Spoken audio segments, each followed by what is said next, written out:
Ladies and gentlemen, I want to begin this video by asking you guys a very simple question.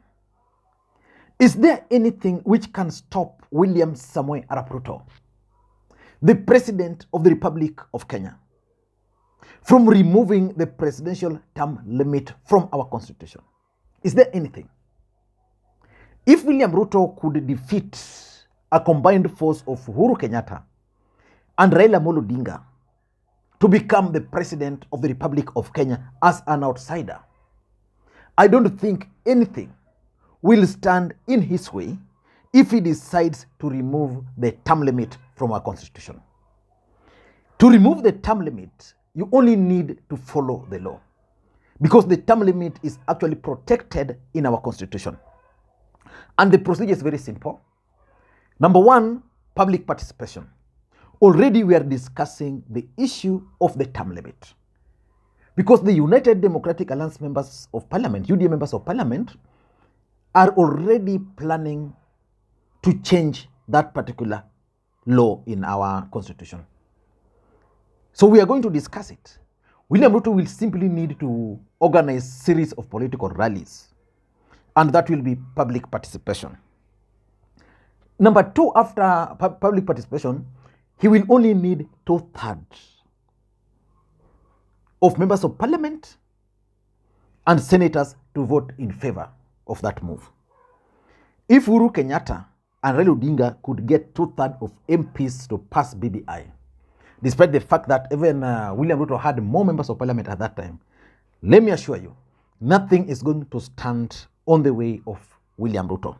He will easily get the 2/3 support, because already I know, and I'm reading the comments from majority of specifically Luos, they're of the view that William Ruto and Kenyans can do whatever they want with the constitution.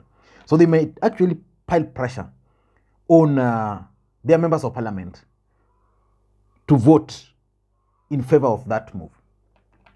The third thing which will be done is a referendum, because it's protected in the constitution. And referendum, once he'll manage to get the public participation, then the approval from MPs, and of course, I think there's also the requirement for the MCS, then a referendum will be initiated. Once that referendum is initiated, he will only need 50% plus 1 vote. If he got it during the last election, William Ruto can easily get that. And the signs that William Ruto is planning to do that is already out and clear for those who have political eyes. Number one, William Ruto has been pushing for, the first sign is that William Ruto has been pushing for a mega political party. So that is asking his members of Parliament, his coalition partners, to merge all those political parties into one major political party. So which means if they are going to pursue this extension, this removal of term limit, they will be pushing it as Kenya Kwanza. Remember, Musalia Mudavadi is hanging on the hope that he will take over after Ruto. Rigathi Gachagua the same. There are several others who are also hoping for the same. You can only rally them when they are united. So he's telling these people, let us fold our parties.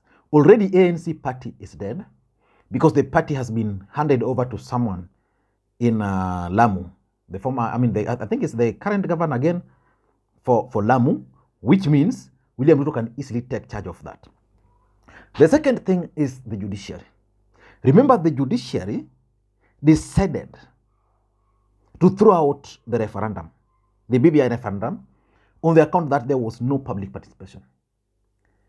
William Ruto will ensure that judiciary will pass it, because already from what I'm gathering and what I'm seeing, William Ruto has already captured the judiciary. The Chief Justice, Martha Koome, is actually singing praises of William Ruto. So by having judiciary on his side, William Ruto will not need anything other than the support of the judiciary. So that if someone will try to go to court, the judiciary will rule in favor of Ruto. The third sign is the systems.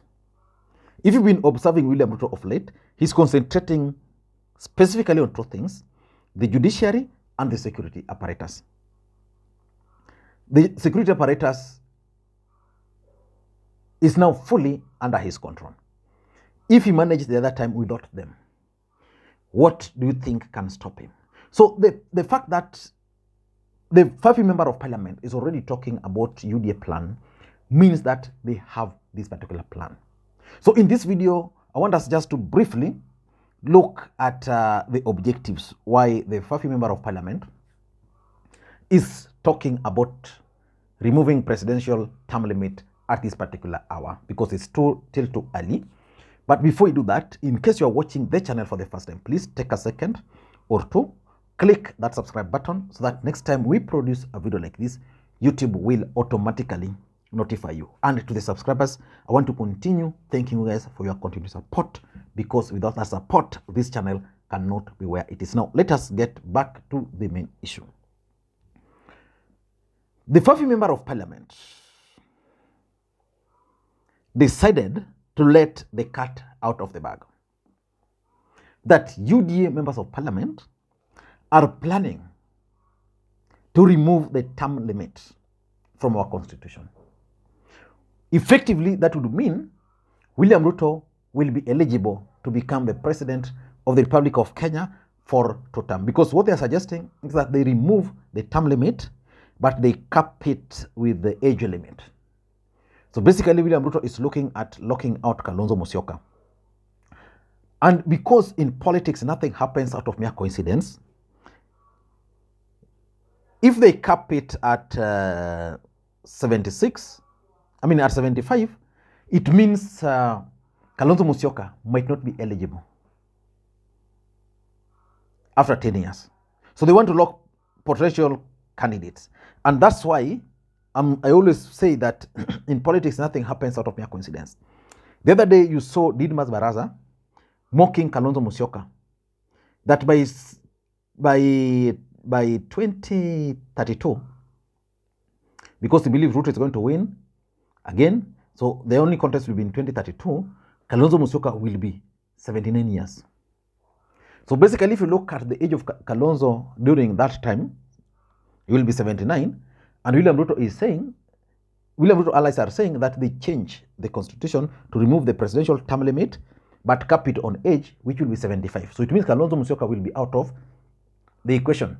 Definitely, Musalia Mudavadi will also be out of the equation. So William Ruto will still be able to run beyond that particular age bracket.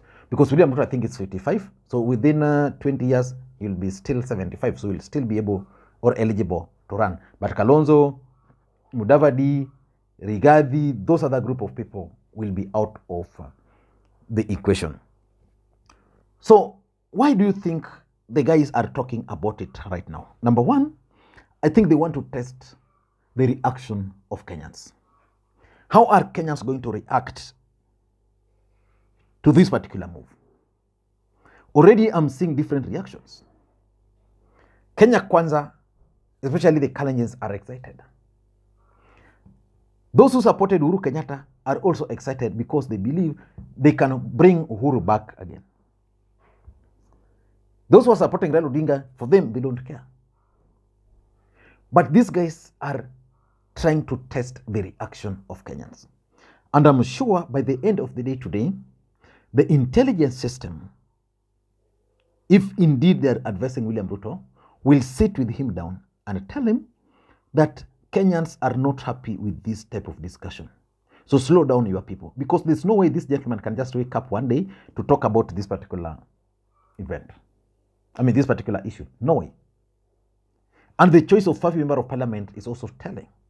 They can't allow Kikuyu to talk about it because Kikuyus actually piled pressure on Uhuru, amalize, aende. Kalenjins cannot push for this because pushing for it would simply mean being treble. Again, they can't have a member of parliament to push for this because that would mean to try to lock out Kalonzo Musyoka. So the choice of Fafi member of parliament is also very strategic. So they want to test the reaction of Kenyans to such kind of plans. Already they know how Kenyans have reacted. Number two, they are raising it at this particular point in time Because UDA as a political party has the numbers in the Senate and in the National Assembly. They have the majority, not absolute, but they have the majority. So which means right now, because William Ruto is the president, they can target just a few members of parliament from Azimio to vote with them. They can target a few senators to vote for them, because those in UDA, for me, or Kenya Kwanza, they'll vote the way Ruto, Kalonzo, and Wetangula wants.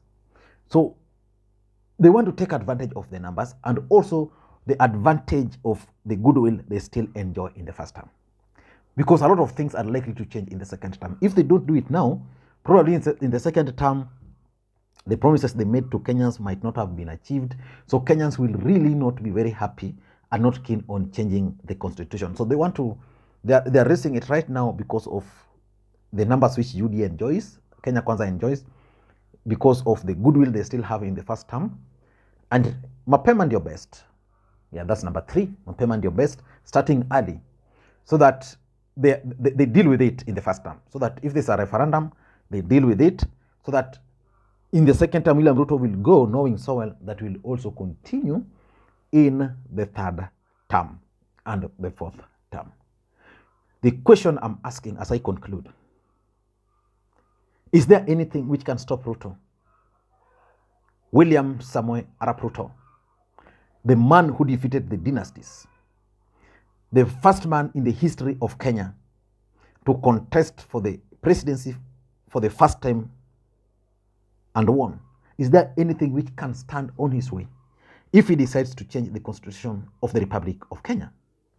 The answer there is yours. Let me read it in the comment section. Bye-bye.